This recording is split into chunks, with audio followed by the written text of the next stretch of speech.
Descargo de responsabilidad, no soy el autor de esta historia, y dejaré el link de la historia original en la descripción. Disfruten el fic y tengan un buen día. Capítulo 23. Los cielos arden con los fuegos de los dioses. La ruina ha llegado a ultramar. 500 mundos han sido ofrecidos en el altar de la ambición de Guilliman, y sus habitantes han sido entregados al panteón para ganarse su favor. En grandes ciudades de mármol y fortalezas imponentes, desde las profundidades de los planetas oceánicos hasta las más altas torres de mundos colmena con poblaciones estrictamente controladas y ecosistemas en precario equilibrio, los hijos del caos se han desatado. Es un apocalipsis peor que cualquier otro jamás soñado por las innumerables religiones de la humanidad. Los mares hierven y se convierten en sangre, mientras los cielos son hendidos por una luz que quema la cordura.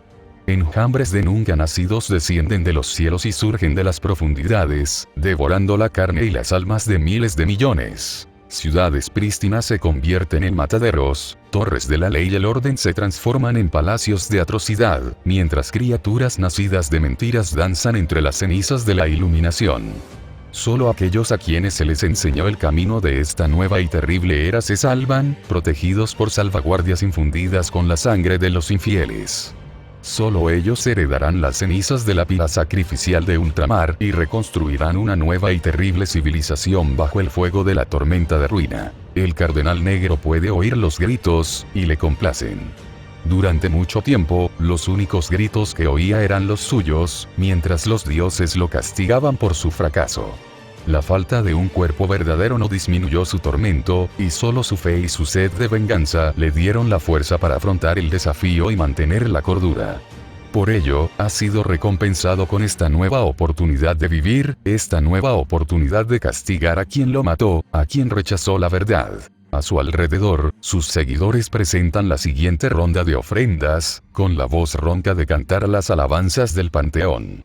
En cada uno de sus rostros se percibe una expresión de éxtasis religioso, sus mentes se deleitan en la revelación de la verdad primordial.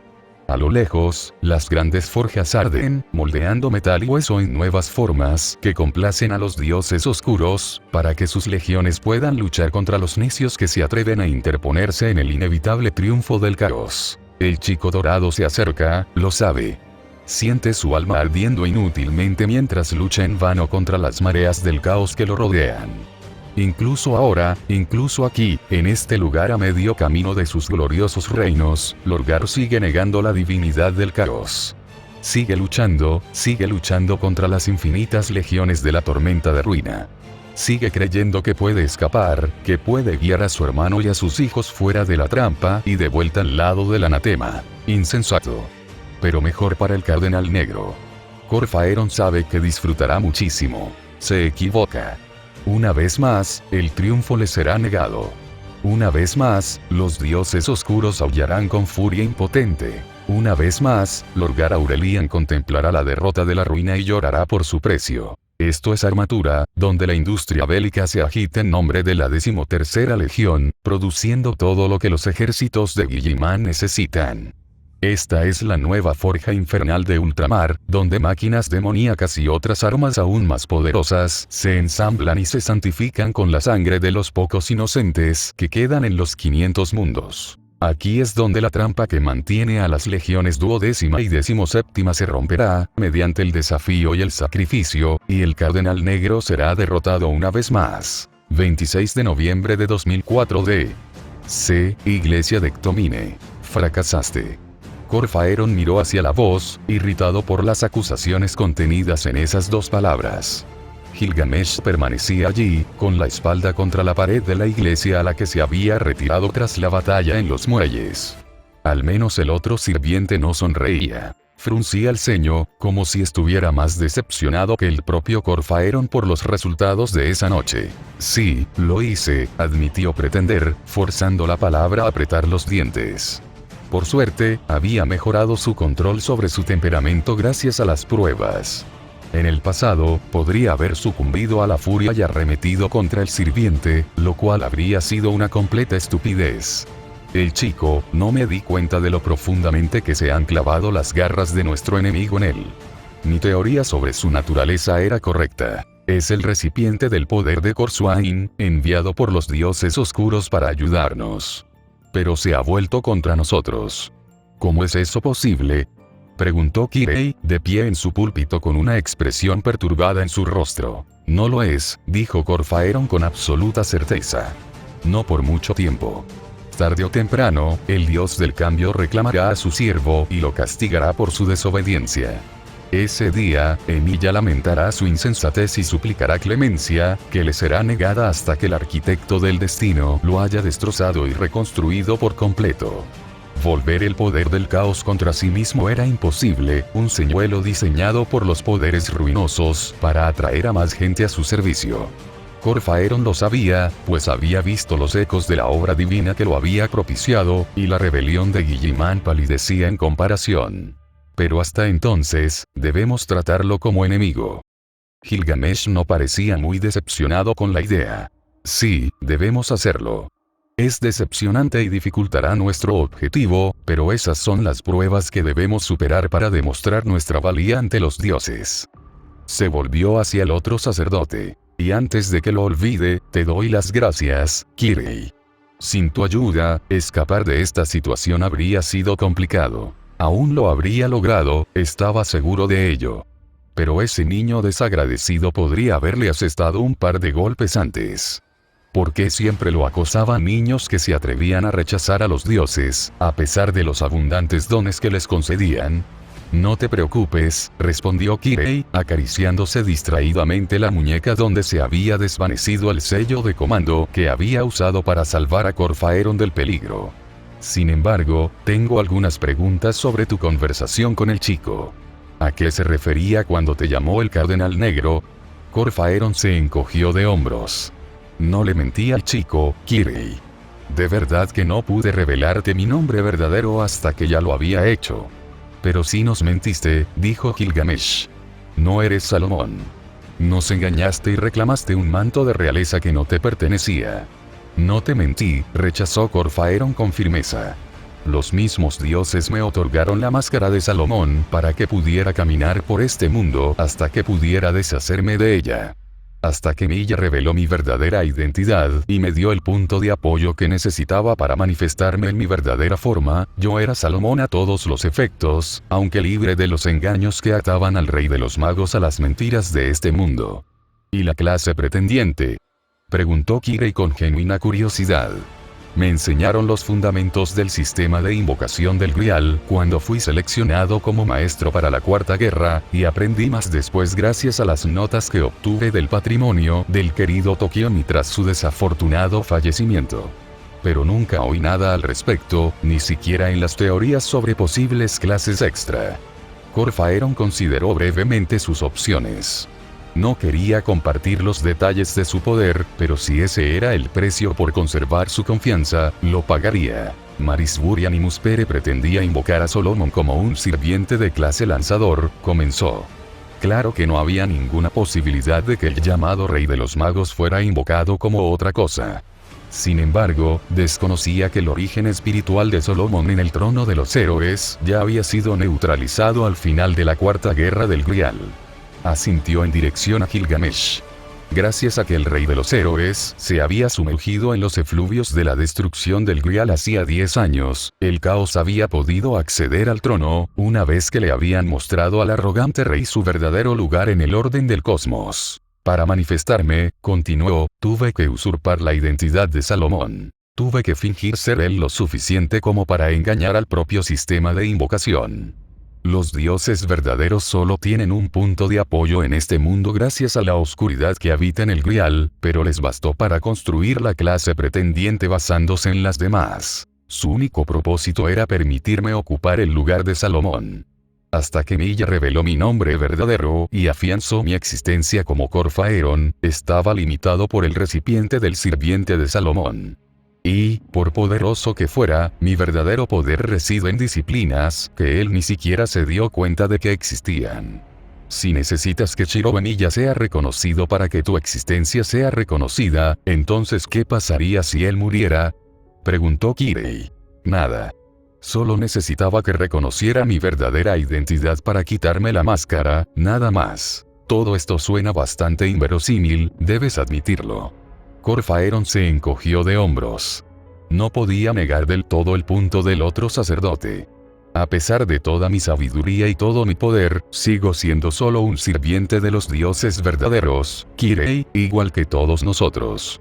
Lo que te he contado es mi interpretación de lo sucedido, limitada por mi propia perspectiva. Quizás, una vez que hayamos cumplido nuestra misión, nuestros amos nos recompensen con una comprensión más completa, junto con el poder que nos han prometido. Eso es, por supuesto, suponiendo que podamos creer todo lo que digas, señaló Gilgamesh con una voz engañosamente tranquila. Corfaeron percibía las energías que se acumulaban en el otro sirviente, aumentando junto con su ira.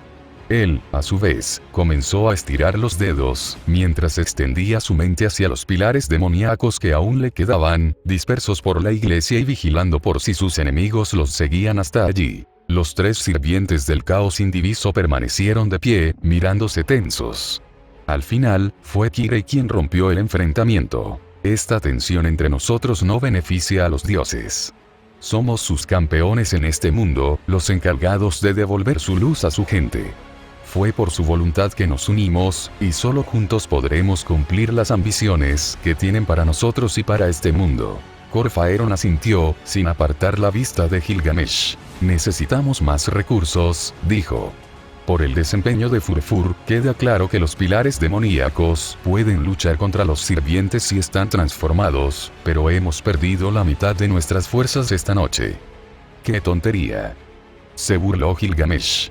Yo solo soy más que suficiente para lidiar con ellos. ¿En serio?, preguntó Corfaeron, sin siquiera intentar disimular su escepticismo.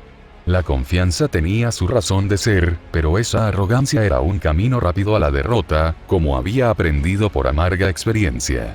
Podrías lidiar con nada menos que 6 sirvientes, alguien que blandiera los fragmentos del poder de un archiduque y la hechicería de los demás maestros. ¿Cuestionas mi fuerza? La ira del rey de los héroes era evidente ahora. Demasiado tarde, Corfaeron se dio cuenta de que quizá no controlaba su temperamento tanto como creía. Después de todo, se trataba de una situación sin precedentes para él. Incluso cuando los ángeles oscuros lo devolvieron al Materium al inicio de la herejía roboutiana, los seguidores del arquitecto del destino no habían buscado controlarlo, simplemente lo habían liberado para que obedeciera la voluntad de los dioses en ultramar.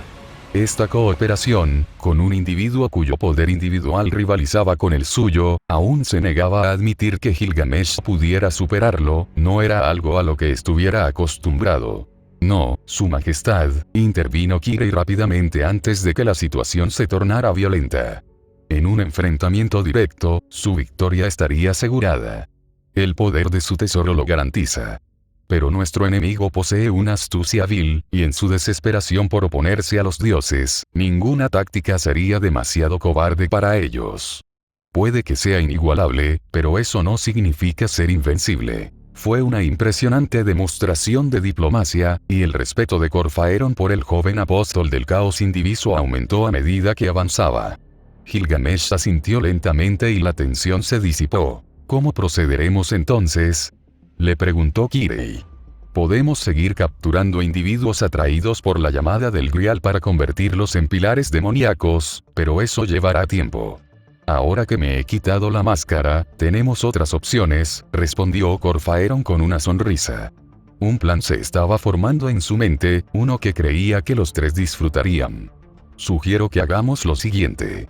Podrías haber cortado el silencio en la sala de estar de milla con un cuchillo. Habían regresado del muelle hacía casi media hora, después de que Shirou llamara a su contacto con la Yakuza para explicarle lo sucedido, aunque, por supuesto, no les había contado los detalles. Una vez que terminaron de asegurarse de que los campos delimitados que rodeaban la casa seguían intactos, Shirou preparó una cafetera y todos se sentaron, esperando a que les contara exactamente qué le había hecho Caster, no pretender. Se lo había dicho sin guardarse nada, y ahora Rin y los demás estaban tratando de procesar las revelaciones del único hombre en la habitación. Entonces, dijo finalmente el jefe Tosaka, naves espaciales y un imperio galáctico.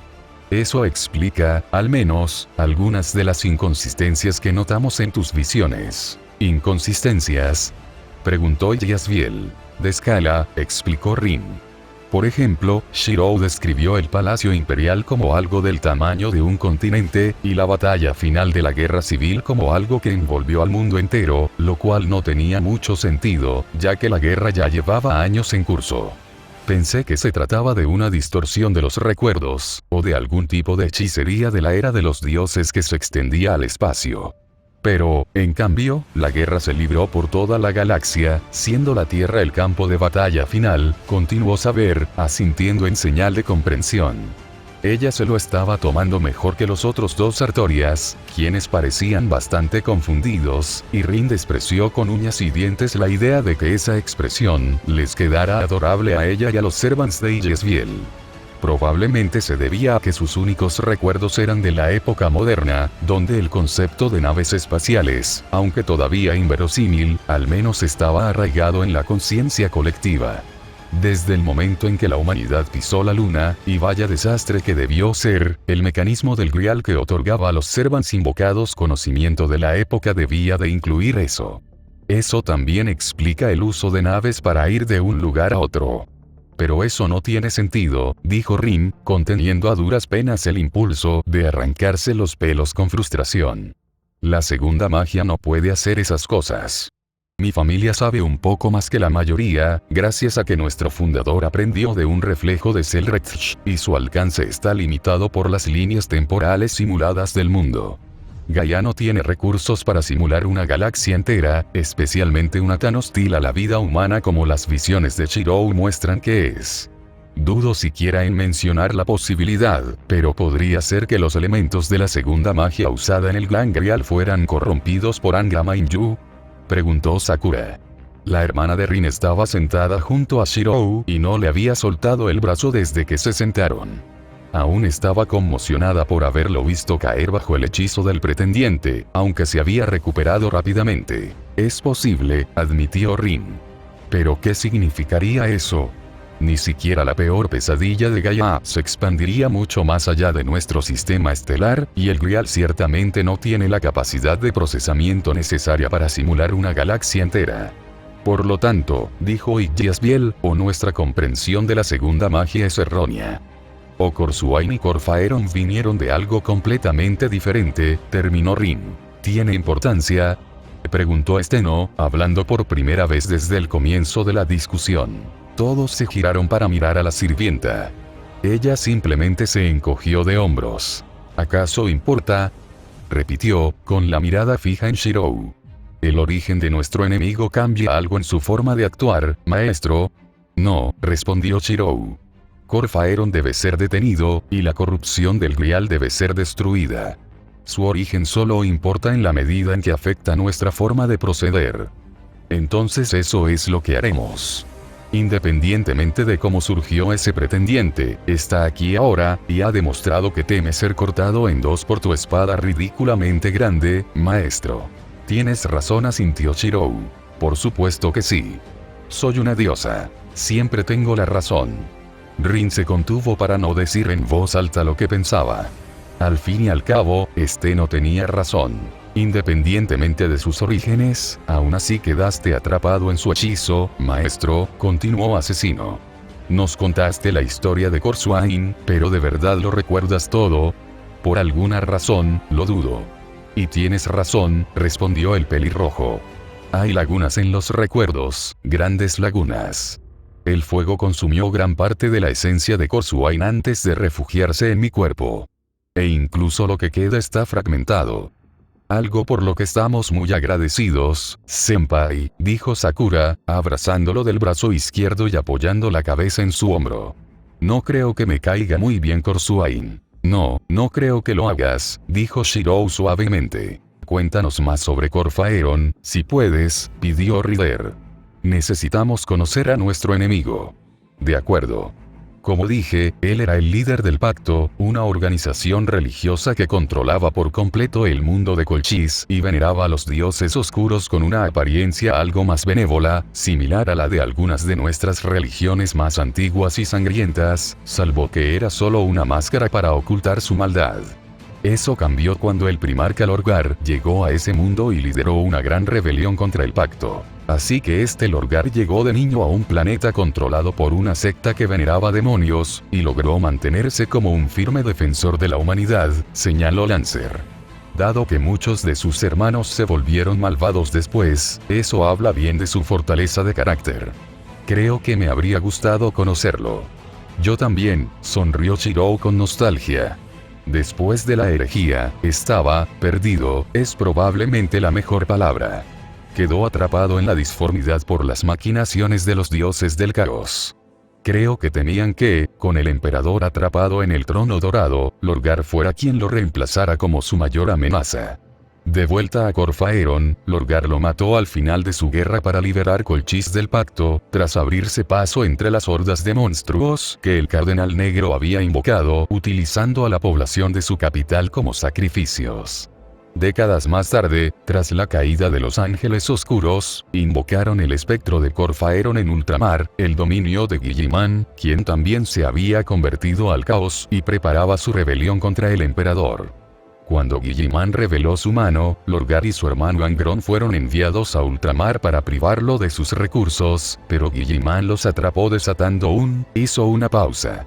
No sé cómo describirlo correctamente. Desató un apocalipsis infernal en todo su territorio, sus 500 mundos, atrapando a los dos primarcas y sus legiones durante la mayor parte de la guerra. Se suponía que Corfaeron renacido actuaría como campeón de los dioses oscuros, para doblegarlos o matarlos, pero fracasó y Lorgar lo derrotó de nuevo, lo que finalmente allanó el camino para su escape y regresó a Terra justo a tiempo para obligar a Guilliman a la desesperada táctica que lo condujo a su derrota final. Todo esto suena mitológico, dijo Berserker. Entiendo por qué pensaron que era una historia de la era de los dioses. Shirou, preguntó Rin, asaltado por una idea a través de la niebla de agotamiento que empezaba a invadirlo, con o sin café. ¿Corfaeron tenía anillos? Parpadeó confundido y luego frunció el ceño al comprender lo que quería decir. No lo creo. No hay ninguna historia sobre ningún artefacto en particular que usara. Pero tampoco creo que pueda usar los anillos de Salomón, o al menos no con todo su potencial. ¿Cómo lo sabes?, preguntó Yasbiel. Seguimos vivos, respondió sin rodeos. Y Corfaeron huyó, lo cual no habría hecho si tuviera poder ilimitado literalmente al alcance de la mano. Los anillos de Salomón no son tan fuertes, dijo Rin, rezando para tener razón, pero tienes razón. Dado que supuestamente Dios se los dio al rey de los magos, ¿crees que no puede usarlos? Dudo que tengamos tanta suerte. No habrían permanecido en sus manos cuando se rompió su disfraz si no fueran más que adornos.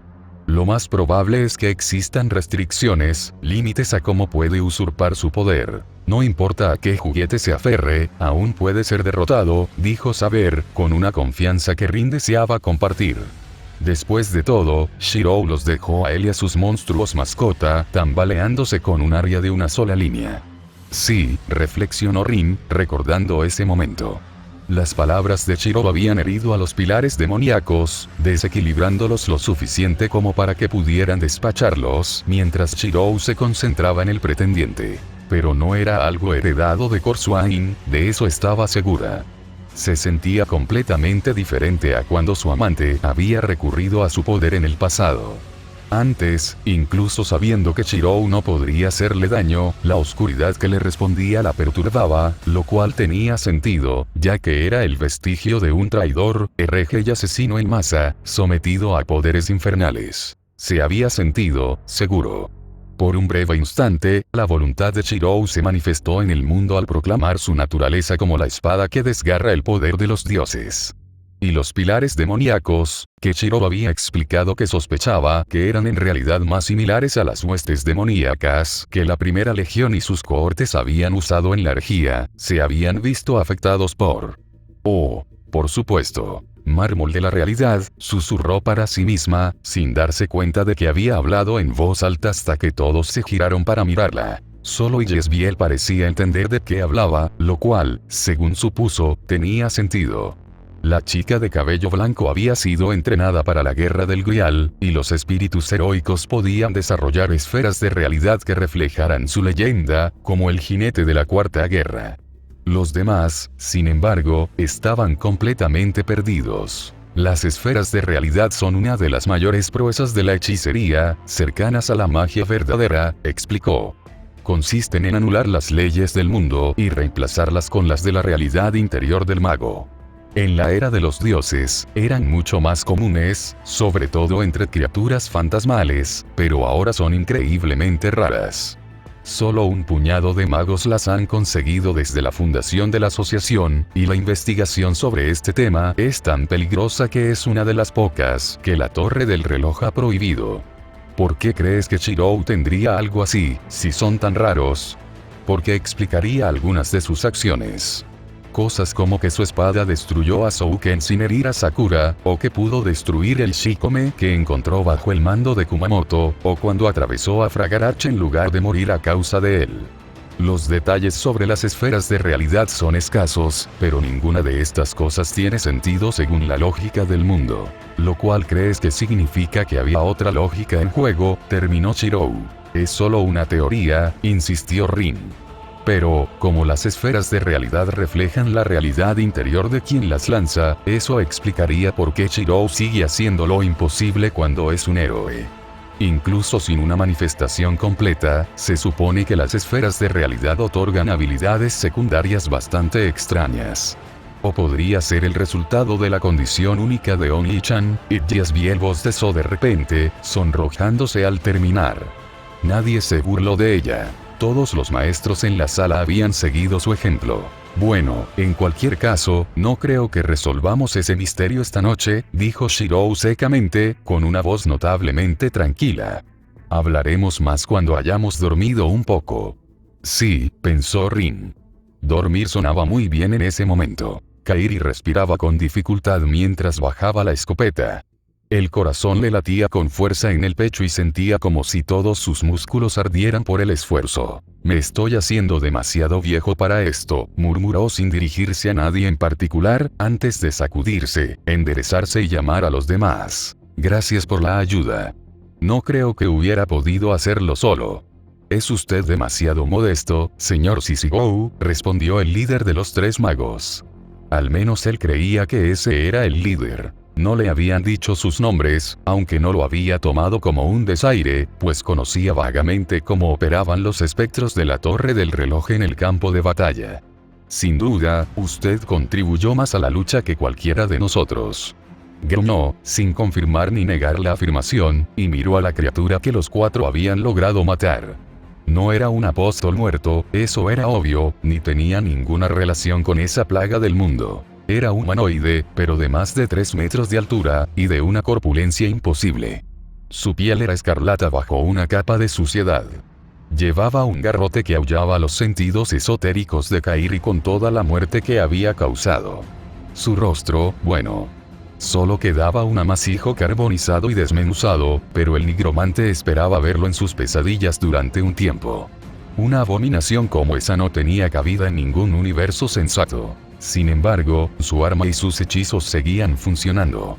La muerte era la muerte, después de todo. Sin importar su origen, todos los seres estaban atados a ella.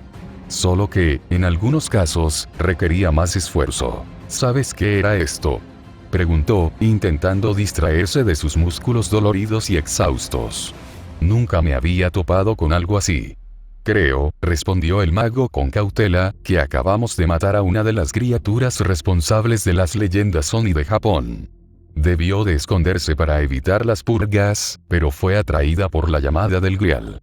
Fue lo suficientemente inteligente como para ocultarse hasta que llegó a nuestro perímetro. Lo suficientemente inteligente como para sobrevivir siglos sin ser descubierto. Todo eso, solo para morir así, impulsado por algo que probablemente ni siquiera entendía, Kairi negó con la cabeza. Lo compadecería si no fuera por todas las muertes que causó. En efecto, la potencia de la llamada y la corrupción del Grial me sigue asombrando. El mercenario se había unido a los agentes de la Torre del Reloj a su llegada, junto con los demás agentes del conglomerado desplegados, para hacer cumplir la cuarentena sobrenatural de Fuyuki. Todos llevaban los mismos talismanes de comunicación. Pequeñas y discretas piezas de hechicería básica, fabricadas por el conglomerado Miasira, que se activaban por voz y les permitían comunicarse entre sí sin la molestia de tener que usar sus teléfonos en medio de una pelea. Kairi agradeció el papel con runas que había guardado en el bolsillo interior de su chaqueta, ya que le había permitido pedir refuerzos cuando el Oni apareció repentinamente en su zona de patrulla. Incluso con su ayuda, abatirlo le había llevado casi una hora de cebo y atrayéndolo hacia trampas preparadas y zonas de exterminio, con el temor constante de que se aburriera y se dirigiera directo a la ciudad antes de que pudieran derrotarlo. Kairi se estremeció al pensar en ese monstruo vagando por las calles, a la vista de todos los que miraban por las ventanas para ver qué causaba ese ruido. Por suerte, lo habían evitado. Pero, por desgracia, eso no significaba que no estuvieran enfrentando otra crisis, y por mucho que no quisiera, Kairi sintió la necesidad de mencionarlo ahora que su ritmo cardíaco había vuelto a un ritmo que podía considerarse saludable. ¿Lo sentiste, no?, preguntó. ¿El pulso de energía en la ciudad mientras luchábamos? Sí, lo vi. Aunque no podría decirte qué era. Sí, yo tampoco. Pero son malas noticias, de eso estoy bastante seguro. Yo también. Sin embargo, la ciudad sigue en pie, y no parece que esté ocurriendo nada particularmente preocupante. El mago fue interrumpido por el timbre del teléfono de Kairi. Con una mirada de disculpa, el nigromante lo sacó y comprobó el número de quien llamaba. Sorpresa, sorpresa. Era el representante del conglomerado. Sissigou habla, dijo. Buenas noches, Sissigou-san, respondió la voz de Kodai, tan fría y serena como siempre. El nigromante se preguntó si el hombre dormía alguna vez. No parecía cansado, así que tal vez simplemente era nocturno. ¿Cuál es tu situación? Pareces sin aliento. Estoy bien.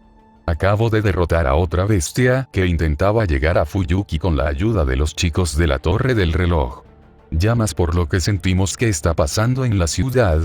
Sí. ¿Podrías compartir lo que voy a contarte con nuestros aliados? Están autorizados para ese tipo de información. En resumen, todos tuvimos mucha suerte esta noche, Sissigou-san, y con nosotros, me refiero al mundo entero. Estuvimos muy cerca del desastre. Sin embargo, la situación general está lejos de resolverse. Nuestros augurios han obtenido nuevos datos sobre la naturaleza de la corrupción del Grial y la entidad invocada por el ritual de la Animoesfera. Ahora creemos que ambos son de origen no gaiano. A Kairi le tomó un momento procesarlo. Al hacerlo, maldijo con violencia, a pesar de saber que sus palabras no solo las oía su jefe, sino también sus colegas de la Torre del Reloj. El mago retrocedió sorprendido, y el más cercano arqueó una ceja ante algunas de las groserías más selectas de Kairi. Malditos astrónomos, espetó al final de su diatriba, quedándose finalmente sin aliento. Así es, dijo Kodai secamente. Esperamos obtener información más detallada más tarde, una vez que contactemos con los maestros de la ciudad. Por ahora, les aconsejo que permanezcan en alerta máxima y no se separen de nuestros amigos ingleses. Sí, creo que es lo mejor. Maldita sea, qué desastre. Hablando de eso, ¿alguna noticia de más refuerzos? Entre tu gente y la de la Torre del Reloj, creo que tenemos la cuarentena bajo control por ahora, pero no me opondría a que hubiera más tropas sobre el terreno, por si acaso. Desafortunadamente, a la luz de estas últimas revelaciones, así como de la información de nuestros aliados en la Torre del Reloj, se ha decidido que solo los agentes más poderosos del conglomerado podrán desplegarse en las inmediaciones de Fuyuki. Estamos trasladando más efectivos de la División Especial a la isla de Kyushu para formar un perímetro más amplio. Cazadores de demonios, apoyados por personal más mundano. Buscarán a aquellos atraídos por el Grial en la región, con suerte lo suficientemente lejos como para no verse afectados. Supongo que eso es mejor que nada, suspiró Kairi. Había luchado junto a, y contra, aunque no había incluido ese desastre en su currículum, los clanes cazadores de demonios de Japón, y sabían lo que hacían, aunque su enfoque en la hechicería era increíblemente limitado y algunas de sus tradiciones resultaban desconcertantes para un extranjero como él. Tienes razón. Si las cosas se van al diablo, la mayoría de la gente de SD no servirá de nada. Sin ánimo de ofender, añadió como una ocurrencia tardía. No me lo tomo en serio, le aseguró Kodai con total sinceridad. Conocemos las limitaciones de nuestros empleados y no los expondríamos a ese tipo de peligro. Ya nos incomoda bastante tenerlos a usted y a los demás donde están, Shichigo-san. Por cierto, debo informarle que la situación sin duda cumple con los requisitos de la sección 19 de su contrato. El pago adicional por riesgo excesivo se ha transferido a su cuenta. Kairi parpadeó. Con todo lo que estaba pasando, se había olvidado por completo de esto. Él, un mercenario, se había olvidado del dinero. Si esto no era una señal del fin de los tiempos, entonces no sabía qué era. Omar ¿qué? Rey Urizen. ¿Quieres más ti? Preguntó Lorgar Aurelian, primarca de la 17ª Legión. Por favor, respondió cortésmente Artoria Pendragon, sirviente de clase Lancer. Lorgar cogió con su mano derecha la tetera, que era una construcción de metal magistralmente forjada que reemplazaba la que había perdido en la batalla, y volvió a llenar sus tazas. Bueno, la invitó el primarca a continuar después de beber un sorbo. Hablábamos de tu hijo, tu hija, tu niño. Artoria suspiró. Aunque era un tema del que necesitaba hablar, seguía sin disfrutar recordando su rotundo fracaso con el hijo que su hermana Morgan había creado aprovechándose de la travesura infantil de Merlin. Le fallé a Mordred, admitió. Cuando supe que eran mis hijos, me negué a nombrarlos mi heredero, porque no quería que se convirtieran en reyes. Ser soberano requiere abandonar las emociones por la lógica para tomar decisiones difíciles, y Mordred era tan emotivo todo el tiempo que sentí que ese destino sería peor que la muerte para ellos. Mira, ese fue tu primer error, aunque está más relacionado con tu forma de gobernar que con tu crianza, dijo Lorgar. No creo que un líder, ya sea rey, presidente o cualquier otra cosa, deba ser una máquina perfecta que siempre toma la mejor decisión para el Estado en su conjunto. Artoria hizo una mueca. Sí, ahora lo veía. En aquel momento, creía firmemente que esta era la mejor manera de gobernar para un rey, pero el hecho de que su reino se hubiera derrumbado en vida, ni siquiera al morir como el del rey de los conquistadores, según su versión de sable, había dejado dolorosamente claro que algo andaba mal en su enfoque. Tu otro problema, continuó Lorgar, fue que no comunicaste tu razonamiento con la suficiente claridad, así que Mordred pensó que los habías rechazado en lugar de comprender que querías protegerlos. Creíste que te entenderían porque, para ti, parecía obvio y, por lo tanto, no necesitaba explicaciones. Ese también fue uno de los defectos de mi padre, aunque mejoró en eso cuando nacimos mis hermanos y yo. Según Malcador, antes era mucho peor. Creo que sí, ya que tu padre logró evitar que la mitad de sus hijos se volvieran contra él. Bueno, sí, pero al menos Mordred no hizo un trato con los poderes del infierno cuando se rebelaron contra ti, señaló Lorgar. En promedio, creo que lo hiciste mejor que él. Tal vez. ¿Y qué hay de ti y tus hijos? Hijos míos, no creo que debáis seguir mi consejo ni el de ninguno de mis hermanos sobre ese tema, Su Majestad. Llamamos a los Astartes nuestros hijos, porque comparten nuestra sangre, y el vínculo paterno-filial es la relación humana más estrecha que existe entre un primarca y sus marines espaciales. Pero no os equivoquéis. No es lo mismo en absoluto. Oh, sí. He visto cómo se rompe el corazón de padres cuando sus hijos mueren antes que ellos. Y, sin embargo, he enterrado a miles de mis portadores de la palabra, y millones de ellos han dado su vida por el imperio y la humanidad. Su mirada se ensombreció al recordarlo. Así es como sé que no soy humano. Un humano habría enloquecido de dolor hace mucho tiempo. Aunque fuimos creados de un núcleo humano, mis hermanos y yo no somos humanos. Todos tuvimos que asumir esa comprensión desde muy pequeños, aunque 8 de nosotros no lo logramos del todo bien, añadió Lorgar con una sonrisa amarga. ¿8? Preguntó Artoria. Creía que 9 primarcas se habían vuelto renegados. El pobre Hagatai no tuvo otra opción, explicó Lorgar. Ni siquiera se convirtió, sino que fue apuñalado por la espalda y su cuerpo exhibido por aquellos de sus hijos que se habían vuelto traidores. Ya, veo. No lo veía, y pensó que era mejor así. Supongo que Mordred al menos decidió hacer lo que hicieron, aunque su madre siempre quiso que provocaran la caída de Camelot. Al menos parte de la culpa de cómo terminó todo es suya, dijo Lorgar. ¿Sabes por qué decidió destruir todo lo que habías construido? Morgan fue la primogénita de nuestro padre, explicó Artoria. La habían criado creyendo que heredaría su corona o que se casaría con alguien que gobernaría como reina. Sin embargo, desde su perspectiva, fue dejada de lado y reemplazada por mí. Ah, los celos entre hermanos. Los conozco. Con todo respeto, señor, la disputa entre mi hermana y yo destruyó un reino. La enemistad entre sus hermanos devastó la galaxia entera. Eso es solo porque teníamos naves espaciales, dijo el primarca dorado con un gesto.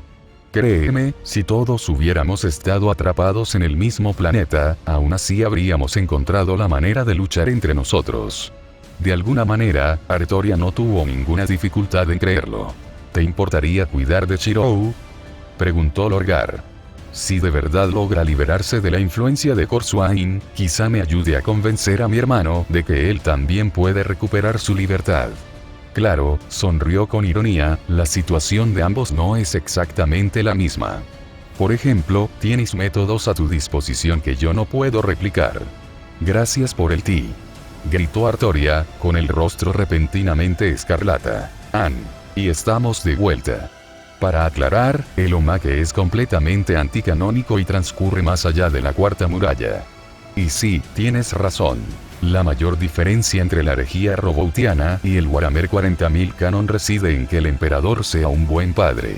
No es perfecto. Si lo fuera, habría encontrado la manera de ayudar a gente como Dorn y Rus a superar sus problemas, pero al menos no castigó a uno de sus hijos por construirle iglesias después de haberle permitido hacerlo durante 50 años, ni dejó a otro al mando de todos los ejércitos de la humanidad mientras insinuaba que no confiaba en él. Y eso sin entrar en lo que pasó con el Angron Canon. En serio, sé que es el resultado de décadas de historia escrita por diferentes personas, mientras que el tono general de la ambientación pasó de ser una parodia a algo semiserio, pero el emperador canon de 40K es un idiota, un imbécil, ambas cosas, o simplemente un incompetente. Volviendo al FIC, este capítulo prepara principalmente el siguiente arco argumental de la Guerra del Grial.